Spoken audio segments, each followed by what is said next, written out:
വീട്ടിൽ നിന്ന് അകലെയായി വിദേശത്തും മറ്റ് സ്ഥലങ്ങളിലും ജോലി ചെയ്യുന്ന അമ്മമാർക്ക് വേണ്ടിയിട്ടുള്ളതാണ് ഈ മാതൃദിനത്തിലെ എൻ്റെ വീഡിയോ. മാതൃദിനം എന്നും എപ്പോഴും ഏത് നിമിഷവും ഉണർന്നിരിക്കേണ്ട ഒന്നാണ്. ഒരു ദിവസത്തിലേക്ക് നമുക്ക് ചുരുക്കാൻ കഴിയില്ലല്ലോ.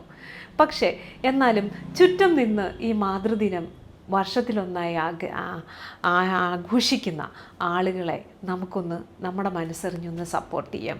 ഒരിക്കൽ കൂടി ഈ വീഡിയോ കാണുന്ന ആളുകൾ, നിങ്ങളുടെ വിദേശത്തും ദൂരസ്ഥലങ്ങളുമായി ജോലി ചെയ്യുന്ന അമ്മമാർ, സഹോദരിമാർക്ക് ഒക്കെ ആയിട്ട് ഈ വീഡിയോ ഒന്ന് അയച്ചു കൊടുക്കുക, വാച്ച് ചെയ്തിട്ട്. എനിക്ക് ഇത്ര വർഷങ്ങളായി ഞാൻ ഏറ്റവും കൂടുതൽ കാണുന്നത് കുട്ടികളും കുട്ടികളുടെ പ്രശ്നങ്ങളും പഠന പ്രശ്നങ്ങളും അവരുടെ മാനസിക പ്രതിസന്ധികളും പഠന വൈകല്യങ്ങൾ പരിഹരിക്കപ്പെടാതെ പോയിട്ട് വീണ്ടും സൈക്കാട്രിക് ഡിസോർഡറിലേക്കും ഡിപ്രഷനിലേക്ക് ആങ്സൈറ്റിയിലേക്ക് അങ്ങനെ കുറേയേറെ ഇതിലേക്ക് മാറി ജീവിതം നരകതുല്യമായി പോകുന്ന കുട്ടികളെയാണ് കാണാറുള്ളത്. വളരെ സ്മാർട്ടായിട്ട് പഠിച്ചുകൊണ്ടിരുന്ന കുട്ടികൾ ഇടക്കാലത്ത് നിന്ന് പോകുന്നു, ഇങ്ങനെയൊക്കെ. അപ്പോൾ ഇതിൽ ഏറ്റവും കൂടുതൽ ഞാൻ ഇൻട്രാക്ട് ചെയ്യാറുള്ളത് അമ്മമാരുമായി കൂടെയാണ്, കുട്ടികൾ കഴിഞ്ഞാൽ. അപ്പോൾ ഇവിടെ മനസ്സിലാകുന്ന ഒരു വലിയ വേദനയാണ് റിമോട്ട് പേരൻറ്റിങ്ങിൻ്റെ ഇമോഷണൽ, ഒരു ഐസ് കോൾഡ് ഇമോഷണൽ സ്റ്റാറ്റസ് എന്ന് പറയാം വേണമെങ്കിൽ. അതായത് ഈ റിമോട്ട് പേരൻറ്റിങ്ങിൽ ഒരു മോർച്ചറി എഫക്റ്റ് വരുന്നുണ്ട് നമ്മളുടെ പേരൻറ്റിങ്ങിലെ ഇമോഷന്. അവിടെ തണുത്ത് മരവിച്ച് പോവുകയാണ്, നിശ്ചലമായി പോവുകയാണ് ഇമോഷൻസ്. പ്രത്യേകിച്ച് ആ ഒരു വാത്സല്യം എന്നത് പലപ്പോഴും നമുക്ക് പ്രകടിപ്പിക്കേണ്ടി വരുന്നത് ചോക്ലേറ്റിലൂടെയോ അല്ല എങ്കിൽ ഫോണിലൂടെയോ ഒരു മൊബൈൽ ഗിഫ്റ്റായി കൊടുത്തോ ഒരു ബൈക്ക് ഗിഫ്റ്റായി കൊടുത്തോ ഒക്കെ ആയി പോകുന്നു. എന്തെങ്കിലും ഗാഡ്ജറ്റ്സിലൂടെ, മെറ്റീരിയൽസിലൂടെ ആ ഇമോഷനെ അമ്മമാർക്ക് പ്രകടിപ്പിക്കേണ്ടി വരുന്നു. അപ്പോൾ ഈ റിമോട്ട് പേരൻറ്റിങ് എത്രമാത്രം ഫലവത്താക്കാം എന്ന് നമുക്ക് നോക്കാം. വിദേശത്തായിരിക്കുമ്പോൾ മറ്റുള്ളവർ കാണുമ്പോൾ നമുക്ക് വളരെ ഇലൂമിനേറ്റിംഗ് ആയിട്ടുള്ള ജോലിയൊക്കെ ഉണ്ടാവും, സ്റ്റാറ്റസും ഉണ്ടാവും. ജോലിയുടെ പ്രഷർ നമ്മളിലുണ്ട്, അതേസമയം തന്നെ നമ്മളുടെ കുഞ്ഞ് നമ്മളിൽ നിന്ന് അകന്നിരിക്കുന്നു. അവൻ്റെ പഠിത്തത്തിൽ, ഡേ ടു ഡേ ആക്ടിവിറ്റീസിൽ, അവൻ്റെ കൂട്ടുകെട്ടിൽ എന്തൊക്കെ സംഭവിക്കുന്നു എന്ന് നമുക്കൊരറിവുമില്ല. വേണമെങ്കിൽ നമുക്കതിനെ ഇൻഡിപെൻഡൻസൊക്കെ ഒന്ന് ഓമന പേരിട്ടൊക്കെ വിളിക്കാം. പക്ഷേ എന്നാൽ പോലും യാഥാർത്ഥ്യം നെഞ്ചിൻ്റെ ഉള്ളിൽ അതല്ലല്ലോ. അപ്പോൾ ഈ ഒരു അവസ്ഥയിൽ എങ്ങനെയാണ് ഈ റിമോട്ട് പേരൻറ്റിങ് ഫലവത്താക്കാൻ പറ്റുന്നത്? ഒന്ന് രണ്ട് റിമോട്ട് പേരൻറ്റിങ്ങിൻ്റെ ചെറിയ ടെക്നിക്കുകൾ വിദേശത്തായിരിക്കുന്ന അമ്മമാരെ സംബന്ധിച്ചറിയാം. അവരുടെ ജോലികൾ കഴിഞ്ഞിട്ട് വന്ന് ഉറങ്ങാൻ കിടക്കുന്ന സമയം, പിറ്റേ ദിവസം രാവിലെ ജോലിയുടെ ടൈറ്റ് ഷെഡ്യൂള് ഇവയൊക്കെ ഉണ്ടാവും. കുറേയേറെ റെസ്ട്രിക്ഷൻസ് ഉണ്ടാവും ഇവിടത്തെക്കാളും. എന്നാലും ഈ ടൈം സോൺ ഡിഫറൻസ്, കുഞ്ഞുറങ്ങുന്ന സമയത്ത് അമ്മ ജോലിയിലായിരിക്കും, അല്ലെങ്കിൽ കുഞ്ഞുണരുന്ന സമയത്ത് അമ്മ ജോലിയിലായിരിക്കും. ഈ ഒരു ആഴ്ചയിൽ 3 ദിവസമെങ്കിലും ഈ ഡിഫറൻസിനെ ഒന്ന് മാറ്റാൻ നമ്മൾ മനഃപൂർവ്വം ശ്രമിക്കുക. അതായത് കുഞ്ഞുറങ്ങുന്ന സമയത്ത് നമ്മൾ ഒരു നല്ല കുഞ്ഞിക്കഥയുമായി, ഇത് തീരെ കുഞ്ഞു പ്രായത്തിൽ തൊട്ട് തുടങ്ങേണ്ട ഒന്നാണ്. ആ ബന്ധം, ആത്മബന്ധം നിലനിർത്തുന്നത് ഇമോഷനിലൂടെയാണ്.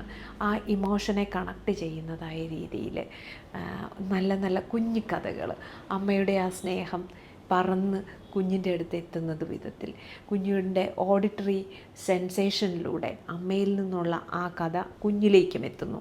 ഇവിടെ നടക്കുന്ന വാല്യൂ എക്സ്ചേഞ്ച് എന്ന് പറയുന്നത് രണ്ടിടത്തും ഈ ഹ്യൂമൻ ബ്രെയിനിൽ ഉണ്ടാവുന്ന ആ ഒരു സുഖകരമായൊരവസ്ഥ രണ്ടിടത്തും സംജാതമാകുന്നു. അപ്പോൾ ആ എല്ലാ ദിവസവും കുഞ്ഞും അമ്മയും തമ്മിലുള്ള ഇൻട്രാക്ഷൻ നമുക്ക് ഓരോ ദിവസവും കൂട്ടിക്കൊണ്ടുവരാൻ പറ്റും. വൈകിട്ട് ഉറങ്ങുമ്പം ഒരു കഥ പറഞ്ഞ് ഉറക്കുക. ആ കഥ പ്രത്യേകം ഓർക്കുക. അവൻ്റെ ജീവിതത്തെ കോൺട്രിബ്യൂട്ട് ചെയ്യുന്നതും വിജയത്തിലേക്ക് നയിക്കുന്നതുമായൊരു കഥയായിരിക്കണം. പേടിപ്പിക്കുന്നതോ, അതായത് നമ്മൾ നെഗറ്റീവ് മോട്ടിവേഷൻ കൊടുത്തുകൊണ്ട് കൊച്ചിനെ പൊക്കാം എന്ന് നിങ്ങൾ വിചാരിച്ചേക്കരുത്. നമ്മൾ പലരും അങ്ങനെയാണ് ചെയ്യുന്നത്. അപ്പോൾ ആ നെഗറ്റീവ് മോട്ടിവേഷൻസ് ഒഴിവാക്കിക്കൊണ്ട് പോസിറ്റീവായിട്ടുള്ള നല്ല കഥകൾ, ജീവിത ശൈലിയിൽ ആർജിച്ചെടുക്കാൻ പറ്റുന്ന 1-2 ടിപ്പുകളും ഒക്കെ കൊടുത്തുകൊണ്ട് അമ്മമാർ അതിനുവേണ്ടി എഡ്യൂക്കേറ്റഡ് ആവണം. പുതിയൊരു കാലഘട്ടമാണ്. ഈ കാലഘട്ടത്തിൽ എല്ലാ സൗകര്യങ്ങളുമുണ്ട്.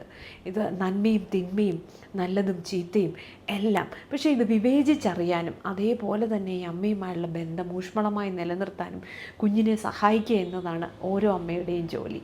നമ്മളെ ഗ്രാൻഡ് പേരൻസിനെയോ ജോലിക്കാരെയോ അച്ഛനെയോ ഒക്കെ ഏൽപ്പിച്ചിട്ടായിരിക്കും മിക്കവാറും എല്ലാവരും ജോലിക്ക് പോകുന്നത്. ജോലി ചെയ്ത് വരുമ്പം ധനം മാത്രമായി നിൽക്കുന്നു, അതേപോലെ കുഞ്ഞ് നമ്മളിൽ നിന്ന് മാറി നിൽക്കുന്ന അവസ്ഥ, ഇതൊഴിവാക്കാനാണ്. അപ്പോൾ വൈകിട്ട് കിടക്കുമ്പോൾ ഇതേ ഒരു കഥ, തിരഞ്ഞെടുക്കുന്ന കഥയിലെ മോറൽ ഫാക്ട് അതോട് ചേർന്ന ഒരു മെസ്സേജ് നിങ്ങൾ രാത്രി തന്നെ കുഞ്ഞിന് വോയിസ് മെസ്സേജായിട്ട് വയ്ക്കുക.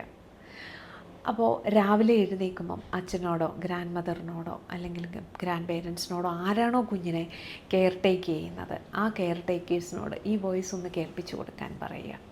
അപ്പോൾ അത് എപ്പോഴും നമ്പർ 1 നീ ഇത്ര മണിക്ക് എഴുന്നേൽക്കണം, നമ്പർ 2 നീ ഇങ്ങനെ പല്ല് തേക്കണം, ഇങ്ങനെ ആയിരിക്കാതിരിക്കുക. നമ്മൾ ആ ബന്ധം ഇങ്ങനെ നിലനിർത്തുന്ന രീതിയിൽ മാത്രമായി ഇരിക്കുക. അടുത്ത ഒന്നെന്ന് പറയുന്നത്, മൂന്നാമത്തെ ഒരു ടിപ്പ്, ഏതെങ്കിലും ഒരു ഹോളിഡേയിൽ, നിങ്ങളുടെ ഹോളിഡേയിൽ ഒരു ഓൺലൈൻ ഗെയിം സെറ്റ് ചെയ്യുക. ഓക്കെ, ആ ഒരു ഓൺലൈൻ ഗെയിം ഇത് കൂടുതലായി ഉപയോഗിച്ച് കുട്ടിക്ക് മൊബൈൽ അഡിക്ഷൻ ഉണ്ടാക്കുക എന്നുള്ളതല്ല, അമ്മയും കുഞ്ഞുമായിട്ടുള്ള ഈ ഒരു മൊബൈൽ ഗെയിം നിങ്ങൾ സെറ്റ് ചെയ്യുക. അപ്പോൾ മീഡിയ ഉപയോഗിക്കാനും ഗാഡ്ജറ്റ് ഉപയോഗിക്കാനുമുള്ള കുഞ്ഞിൻ്റെ ത്വര ഒരു കുട്ടിയെ അബ്യൂസ് ചെയ്യുന്ന രീതിയിലോ അല്ലെ കുട്ടിയെ തെറ്റായ രീതിയിലേക്ക് പോകുന്നതിലോ ഒഴിവാക്കിക്കൊണ്ട് കുഞ്ഞിന് ഈ സമയം മൊബൈൽ ഉപയോഗിക്കാം, നിങ്ങൾ തമ്മിലുള്ള ഇമോഷൻസും കറക്റ്റ് ചെയ്യുന്നതിലേക്ക് വരികയും ചെയ്യും.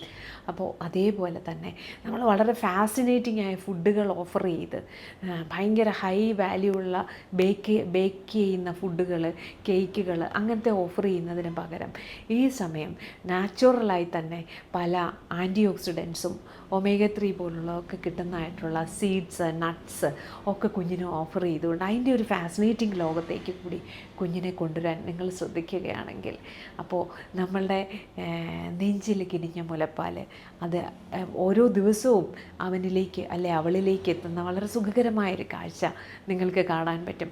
അപ്പോൾ റിമോട്ട് പേരൻറ്റിങ് എന്നത് ഫലപ്രദമാക്കുവാൻ നിങ്ങൾക്ക് വളരെ ഈസി ആയിട്ട് സാധിക്കും. നിങ്ങളുടെ വളരെ ചിട്ടയായൊരു ഇടപെടൽ മാത്രമേ അതിനാവശ്യമുള്ളൂ. അപ്പോൾ ദൂരെ നിന്ന് കുട്ടികളെ വഴക്ക് പറയുമ്പം അവർ നമ്മളോട് ഇമോഷണലി ഡിസ്കണക്റ്റ് ആവും.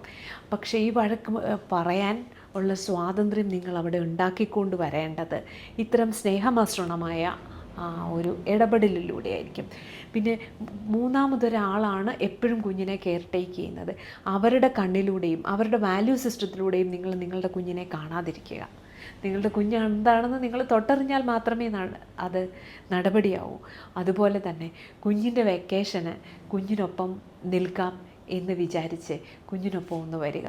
അതോടൊപ്പം തന്നെ ഏതെങ്കിലും ഒരു എക്സാം സമയത്ത് അതിന് തൊട്ട് മുമ്പ്, എക്സാമിന് തൊട്ട് മുമ്പ് അവനെ ഒന്ന് പ്രിപ്പയർ ചെയ്യാൻ, അവളെ ഒന്ന് പ്രിപ്പയർ ചെയ്യാൻ ഒരു 10 ദിവസത്തെ ലീവ് എടുത്ത് നിങ്ങൾ വന്ന് കുഞ്ഞിൻ്റെ കൂടെ നിൽക്കുക. ആ എക്സാമിന് തൊട്ട് മുമ്പ് നിങ്ങൾ പോയിക്കോളൂ. എന്നിട്ട് വീണ്ടും അവിടെ നിന്ന് നിങ്ങൾ ഈ മോട്ടിവേഷൻ കൊടുക്കുക. ആ മോട്ടിവേഷൻ അമ്മയിൽ നിന്ന് കിട്ടിയാൽ വളരെ ബ്യൂട്ടിഫുള്ളായിരിക്കും. അപ്പോൾ ഈ മാതൃദിനം എല്ലാ ദിവസവുമായി സെലിബ്രേറ്റ് ചെയ്യാൻ നിങ്ങൾക്ക് കഴിയട്ടെ എന്ന് ആശംസിച്ചുകൊണ്ട്